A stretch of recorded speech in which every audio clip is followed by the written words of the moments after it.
Microsoft Excel, Microsoft Windows, Mac OS X और iOS के लिए माइक्रोसॉफ्ट द्वारा विकसित एक स्प्रेडशीट एप्लीकेशन है। ये डेटा स्टोर करने, ऑर्गेनाइज करने और डेटा का विश्लेषण करने के लिए प्रयोग किया जाता है। इसमें गणना, ग्राफिकल टूल, पाइवोट टेबल और विजुअल बेसिक फॉर एप्लीकेशन यानी VBA नामक एक मैक्रो प्रोग्रामिंग लैंग्वेज होती है।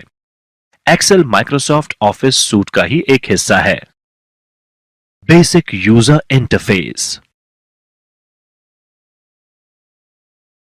आइए पहले माइक्रोसॉफ्ट एक्सेल 2010 के बेसिक यूजर इंटरफेस को समझते हैं।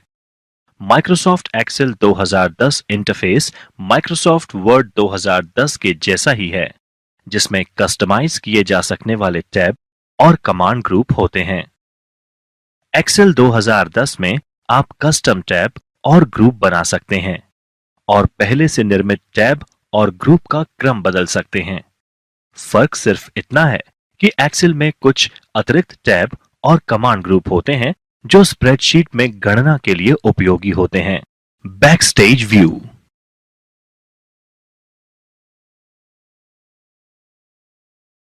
आप फाइल टैब पर क्लिक करने के बाद माइक्रोसॉफ्ट ऑफिस का बैकस्टेज व्यू देख सकते हैं। ऑफिस बैकस्टेज व्यू आपको शीट सेव करने, खोलने, प्रिंट करने और शेयर करने के बहुत विकल्प प्रस्तुत करेगा, जिसका डेमो आपने माइक्रोसॉफ्ट वर्ड अध्याय में आपके लिए प्रदर्शन दस्तावेज साझा करने के लिए विकल्प देता देखा। बैकस्टेज व्यू में उपलब्ध विभिन्न विकल्पों में हैं save, save as, open, close, info, recent, new, print, save and send, help, option और एग्जिट। एक नया वर्कशीट बनाना। एक नई वर्कशीट बनाना। MS एक्सेल में एक नई वर्कशीट बनाना बहुत सरल है। जैसा कि पहले बताया गया है, डिफॉल्ट रूप से प्रत्येक नए एक्सेल वर्कबुक में 3 वर्कशीट होती हैं। शीट 1, शीट 2 और शीट 3 नाम से 3 टैब एक्सेल वर्कबुक में नीचे दिखाई देते हैं, जो अलग अलग वर्कशीट दर्शाती है। एक नई वर्कशीट जोड़ने के लिए बस शीट 3 टैब के आगे दिए गए टैब पर क्लिक करें। आप वर्कशीट को राइट क्लिक कर रीनेम का प्रयोग कर नाम भी परिवर्तित कर सकते हैं। इसी तरह वर्कशीट को डिलीट किया जा सकता है, कॉपी किया जा सकता है या उसी वर्कबुक अथवा नई वर्कबुक में एक नई पोजीशन पर ले जाया जा सकता है। 2 या 2 से अधिक वर्कशीट को ग्रुप भी किया जा सकता है। अगर आप चाहते हैं कि एक वर्कशीट में किया गया परिवर्तन एक से अधिक वर्कशीट में रिफ्लेक्ट हो। वर्कशीट को ग्रुप करने के लिए पहली वर्कशीट का चयन करें, कंट्रोल की दबाए रखें और अन्य वर्कशीट का चयन करें जिन्हें ग्रुप किया जाना है और उसके बाद कंट्रोल को रिलीज करें। सॉर्टिंग और फिल्टरिंग। मूल रूप से सॉर्टिंग एक विशेष क्रम में अपने वर्कशीट के डेटा का आयोजन करना है। उदाहरण के लिए एक स्कूल के छात्रों की सूची अंग्रेजी की वर्णमाला के अनुसार या कक्षावार या रोल नंबर वार या जन्म तिथि के ऑर्डर में या किसी अन्य ऑर्डर में सॉर्ट की जा सकती है। वर्णमाला के क्रम में सॉर्टिंग। एक सेल में कॉलम का चयन करें जिसे आप सॉर्ट करना चाहते हैं। इस उदाहरण में हमने एक कॉलम में एक सेल का चयन किया है। होम टैब पर एडिटिंग ग्रुप में सॉर्ट और फिल्टर कमांड पर क्लिक करें। A से Z का चयन करें। अब श्रेणी यानी कैटेगरी कॉलम में जानकारी वर्णमाला के क्रम में आयोजित हो जाएगी। छोटे से बड़े क्रम में सॉर्ट करने के लिए एक कॉलम में सेल का चयन करें जिसे आप सॉर्ट करना चाहते हैं। एक कॉलम जिसमें संख्या प्रविष्ट हो। होम टैब पर एडिटिंग ग्रुप में सॉर्ट और फिल्टर कमांड पर क्लिक करें। छोटे से बड़े यानी स्मॉलेस्ट टू लार्जेस्ट का चयन करें। अब जानकारी छोटी से बड़ी राशि के क्रम में आयोजित हो जाएगी। नोट: बड़े से छोटा करने के लिए रिवर्स संख्यात्मक क्रम भी कर सकते हैं। फिल्टरिंग। इसी तरह फिल्टर सुविधा को परिणाम के सटीक और आवश्यकता अनुसार ही सीमित डेटा प्रदर्शित करने के लिए इस्तेमाल किया जा सकता है। उदाहरण के लिए, अगर आप केवल उन रो अथवा पंक्तियों को जिसमें छात्र एक विषय में 70 से अधिक अंक हासिल किया है का डेटा प्रदर्शित या शामिल करना चाहते हैं तो डेटा के मार्क्स कॉलम का उपयोग कर फिल्टर किए जा सकते हैं। फिल्टर करने के लिए वह डेटा सेलेक्ट करें जिसे आप फिल्टर करना चाहते हैं। डेटा टैब पर सॉर्ट एंड फिल्टर ग्रुप में फिल्टर पर क्लिक करें। डेटा टैब पर सॉर्ट और फिल्टर ग्रुप में कॉलम हेडर में फिल्टर ड्रॉप डाउन तीर पर क्लिक करें, जिससे एक सूची प्रदर्शित होगी जिसमें आप फिल्टर विकल्प तय कर सकते हैं। वैल्यू से चयन करने के लिए सूची में select all check box clear करें। यह सभी चेक बॉक्स से टिक मार्क हटा देगा। फिर केवल उन्हीं वैल्यूज को चुनें जो आप देखना चाहते हैं और परिणाम देखने के लिए ओके पर क्लिक करें। बुनियादी फॉर्मूलाज और फंक्शंस। फॉर्मूलाज यानी सूत्र वो समीकरण है जो आपकी वर्कशीट के मूल्यों पर गणना का प्रदर्शन करते हैं। माइक्रोसॉफ्ट एक्सेल में बुनियादी फॉर्मूले हैं जोड़ना, घटाना, गुणा करना और विभाजन करना। एक साधारण गणना करने के लिए आपको एक सूत्र के आगे बराबर प्रतीक के बाद गणना लिखनी होगी। उदाहरण के लिए इज इक्वल्स टू 5 + 79 सेल में परिणाम 84 आएगा। इसी तरह कई ऑपरेशंस को भी एक सूत्र में किया जा सकता है। बराबर 5 + 89 × 56/8। एक सेल में कई ऑपरेशंस के लिए एक्सेल के ऑपरेशन एक विशिष्ट क्रम पर आधारित फॉर्मूले से होते हैं। इसमें सबसे पहले ब्रैकेट की गणना होती है और उसके बाद एक्सपोनेंशियल गणना और उसके बाद गुणा और भाग, जो भी सूत्र में पहले आता है, और अंत में जोड़ और बाकी, इनमें से जो भी पहले आता है। एक्सेल 2010 की गणना में अक्सर इस्तेमाल होने वाले कुछ बुनियादी फंक्शन है।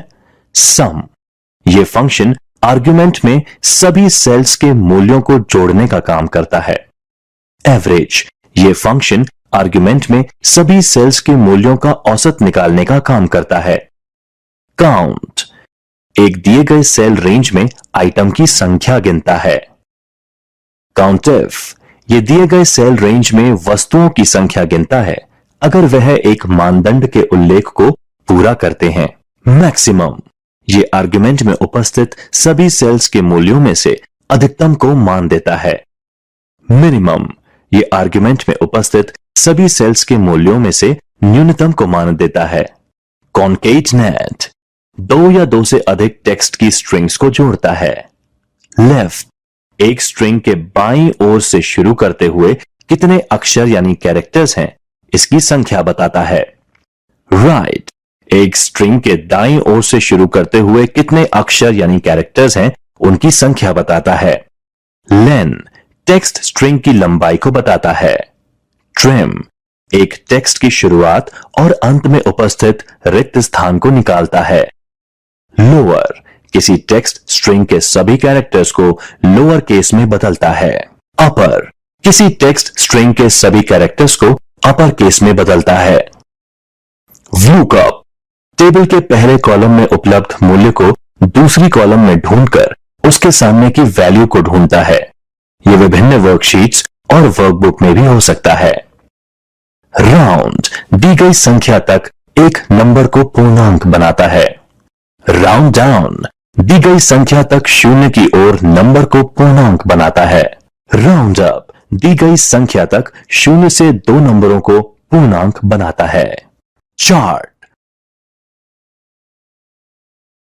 चार्ट, माइक्रोसॉफ्ट एक्सेल में चार्ट द्वारा डेटा का चित्रमय या ग्राफिकल प्रदर्शन किया जाता है।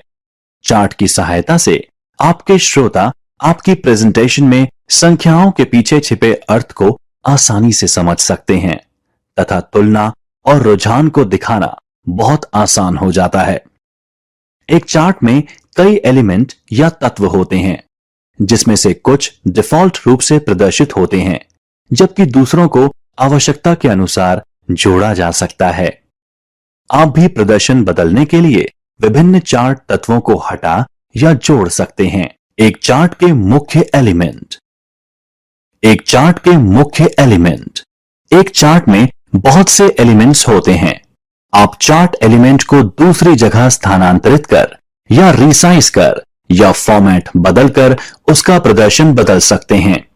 कुछ चार्ट एलिमेंट्स को हटाया भी जा सकता है अगर आप उन्हें दिखाना नहीं चाहते। आइए चार्ट के विभिन्न एलिमेंट्स के बारे में जानते हैं। Chart title.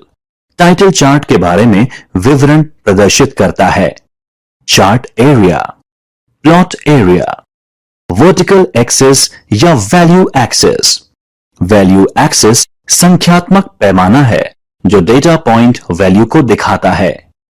एक बार चार्ट में हॉरिजॉन्टल एक्सिस ही वैल्यू एक्सिस होती है।